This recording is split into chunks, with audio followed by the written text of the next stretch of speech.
How powerful is Cox Fiber? Powerful enough to keep fans across the country in the action on the biggest game days of the year. Whether you're one of 65,000 fans at Allegiant Stadium or you're streaming the game at home with Cox Fiber from the company with America's fastest download speeds. Whenever it matters most, Cox keeps you connected. Limited availability in select areas. Speeds vary and are not guaranteed. Cox terms and other restrictions may apply. Analysis by Ookla of speed test intelligence data. Fixed median download speeds. US Q3 2023. Here's Braden Looper, who joins us on the hotline. He will be inducted a week from tomorrow into the Kansas Baseball Hall of Fame. How many Hall of Fames is this for you now, Braden? And welcome to the show. How are you? Well, thanks for having me. I appreciate that. It's a good question. It's probably like 3. It's like That's pretty good. My local high school Hall of Fame, the Wichita State Hall of Fame, and this. Actually, in Oklahoma Baseball Hall of Fame, so I guess 4. Well, tell us what you're doing now. I know that in some ways you're connected to my beloved St. Louis Cardinals. So tell us what you're doing in 2024 here.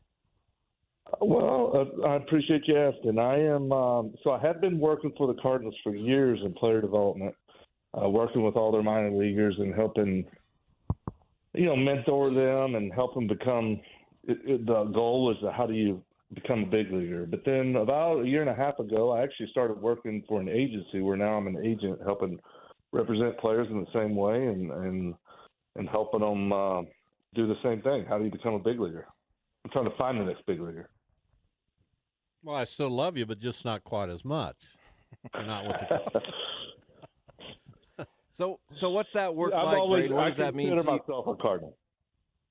Okay, you're on my good side again. Broke in with the Cardinals, and yeah, I'm sure that organization means a lot to you. But what is the current work that you're doing? Kind of like you said, kind of just a continuation, sort of what you had been doing, working with young players. Did you have that person kind of on your way up that helped you? And what does it mean for you to kind of be that guy for others? Absolutely. I mean, I had it at different times in my career. Even going back to when I was in high school and coming to Wichita, and Brent was that for me. He kind of was the first person that really truly believed in me and helped me. The mental side of baseball pitching, he's a guru. We all know that. And then I think in pro ball, early in my career, it was difficult because I came up the first 5 years I was really in the big leagues was in the Marlins, and we were all young.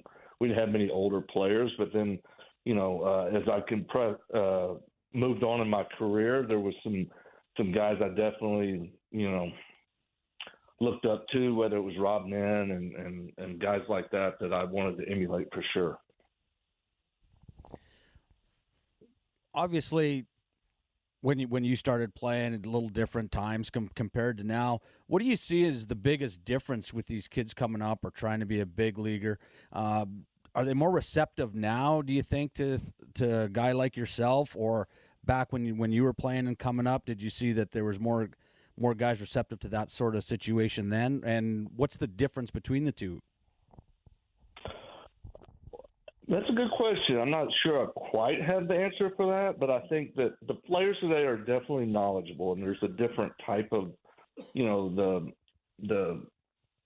all the conversations are centered around different things, whether it's, ride on fastball. Where back when, I played, it was more, Brent's thing was just, get ahead in the strike zone, commanding, down, that kind of thing. The game has changed in a lot of different areas, but I think there's still the aspect that when I finished my career, towards the end of my career, a lot of what you go through stages in a career, and you're like, okay, I want to get to the big leagues, and then I want to make money. Everybody wants to make money, but then you also want to win, and then it becomes about something more than yourself, and you want to pass it on to the next generation. And I think as you get older, you realize that's as valuable or more fun than anything else, because really at the end of the day, it's going to end someday. And to pass forward what you've been giving, a lot of what I've talked about throughout my whole career, I started with Brent Kemnitz. So things like that, it's like his legacy will live on forever, and I kind of hope that happens for me too. Former Shocker standout Braden Looper is our guest. Pitched in the big leagues for a long time as well.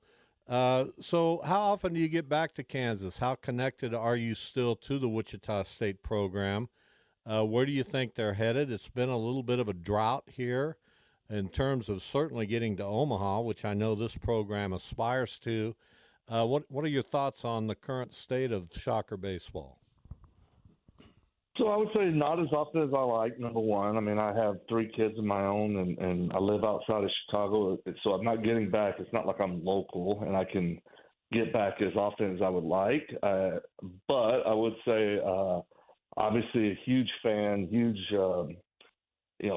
aspirations for the program, being kind of an older guy that's been around. I was back this fall, got to meet coach and got to meet the new staff and getting to, there's a lot of things that feels good. How good are they going to be? I'm not the right person to ask. I'm not. You would be way more knowledgeable than me right now with the program as it sits. But I know that as a former player, it's exciting.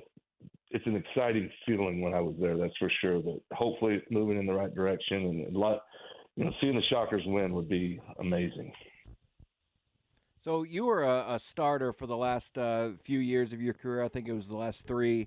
After being a reliever for a really long time, I'm just wondering, how that transition was made. Who kind of had that conversation with you? Was it your idea? And just what it was like, because you're even a reliever in college. So how did you make that transition?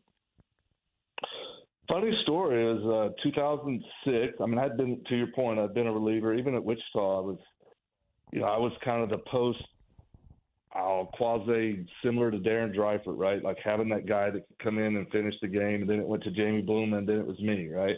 Like a succession of guys that could throw multiple innings, or throw 1 inning, or throw 2 days in a row.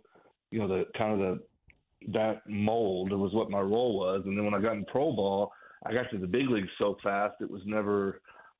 I just stayed in the bullpen. And then the funny story is in 2006, we're in the playoffs with the Cardinals. And Dave Duncan walked up to me and was like, "What do you think about starting?" And I was like, "Well, I mean, never really spent much time thinking about it." He goes, "I want you to go home this offseason and train to start next year and come into camp with the idea you're going to get stretched out, and let's see what happens." And that's really exactly how it happened. And next 3 or 4 years, I started in the big leagues. I would like to know, when you were at Wichita State and then in the big leagues, what are your favorite places to go and play? Obviously, besides your home barns, but where were some of the cities when you're in Wichita and then obviously in the pros that you just like to go? And is there a reason why, or a place that you enjoyed playing on the road? Well, when you ask that question, you always got to remember that I'm a pitcher, number one. So definitely not Colorado, definitely not Cincinnati, because those ballparks, the ball just flies. Now, that doesn't mean the city's not great or it's beautiful or anything. It's just from the perspective of what the ball does. So you always got to keep that in perspective. But the places I enjoyed going to the most were, I love St. Louis. It was a great place to not only be a home, but also as a visitor. I loved going to New York. I mean, and when I played in New York for the Mets, I loved the people around the stadium. I have, it's one of those things. It's a cool place because they had the security guard at the front door of the clubhouse had been there for 40 years, or the guy in the bullpen had been there for 50 years. It's pretty cool when you have stuff like that. I love that, just the history of all of them. So, but those would probably be the two that stand out. Final moments here with Braden Looper. He's one of several inductees into the Kansas Baseball Hall of Fame. That ceremony takes place a week from tomorrow at La Vela. So when you were traded by the Mets, or were you traded, or were you a free agent? I was a free Back agent to when the I Cardinals. left. Yeah. Okay, that's what as I was saying that, it became clear to me. Were you overwhelmed by the Cardinals' offer? Was there a part of you that just wanted to go back because that's where it all started for you? How did you look at that? Partially it was opportunity. I finished the year the prior year hurt. Was on the DL, or had a surgery shortly after the season. It wasn't a major surgery, but part of it was opportunity, and part of it was, it was in the Midwest. It was close. I was living in Chicago. It was only a 4-hour drive. for my family to come up and back and forth. So, and, you know, I had other offers, but that was the one. You know, obviously I kind of grew up a Cardinal fan. I got drafted by them. It was where I always envisioned playing, especially when I got drafted by them. So it was an easy decision. With the same GM was there when I signed my contract that drafted me. John Mozeliak was the assistant GM at the time. He was actually the first Cardinal employee I met. He was like a assistant to the assistant's assistant kind of a thing. He picked me up at the airport the day I signed. So I'd known him forever, all throughout my years there and around. And so I'm just a lot of fond memories. It was an easy decision to go play there, but obviously they gave me a good contract too. Real quick, Braden, I was just wanting your thoughts on this class that's going in along with you, and I think it speaks to how deep the roots are with baseball here in Kansas. We go back to an 1887 team all the way up to you and Andy Dirks, more recent guys who played in the big leagues, and Ted Power and Ron Gardenhire. What do you think of this class? Yeah, it's exciting. You know, I don't know many of them personally. Obviously, I know who Dirks is. I don't know him. I've not met him, but Gardy's exciting, right? So what a career he's had. I remember playing against him. Pretty sure it was in Minnesota, even though I didn't play interleague much. But it's an exciting thing, and Wichita baseball, or Kansas baseball, I should say, is it's much like Oklahoma. Listen, I was born and bred in Oklahoma. That's where I was born and raised. But, you know, I really became, baseball-wise, really in Kansas is where, you know, I kind of took off, if you will. You know, came in there as a relative nobody and ended up leaving 3 years later with the help of a lot of great people at the school there, third pick overall. So it was a pretty meteoric thing, and got to the big leagues real fast. So it all started in Wichita in my mind. Great career at Wichita State, a fantastic big league career. Braden Looper from 1994 to 96, a shocker. Braden, congratulations. It's really good to talk with you, and hopefully we'll cross paths at some point. Thank you again. Absolutely, guys. Thanks for having me. How powerful is Cox Fiber? Powerful enough to keep fans across the country in the action on the biggest game days of the year. Whether you're one of 65,000 fans at Allegiant Stadium or you're streaming the game at home with Cox Fiber from the company with America's fastest download speeds. Whenever it matters most, Cox keeps you connected.